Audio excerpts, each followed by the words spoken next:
পশ্চিমবঙ্গ সরকার স্বৈরাচারী পথে হাঁটতে শুরু করেছে, এটা আমি আপনাদের বলছি, দায়িত্ব নিয়ে বলছি।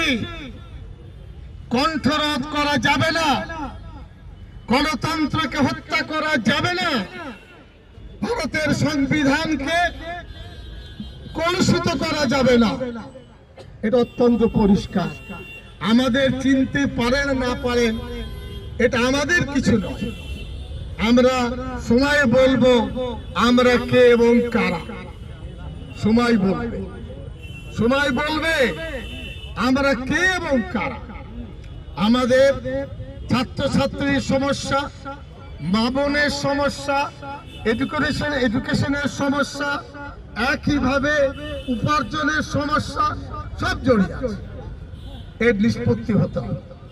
আরেকটা আমাদের বিষয় সেন্সাস 2027, বাংলায় 38,000 গ্রাম, মানুষের বাস গ্রামে। কেউ জানে সেন্সাস হচ্ছে? এখানে পুলিশ বন্ধুদের বলবো, আপনার পাড়ার লোক জানে, আপনার পরিবার জানে, কেউ জানে? সেন্ট্রাল গভর্নমেন্টের আপনার ওটা হলো স্বরাষ্ট্র বিভাগ, তারা টাকা দিচ্ছে, রাজ্য সরকার ইমপ্লিমেন্ট করছে।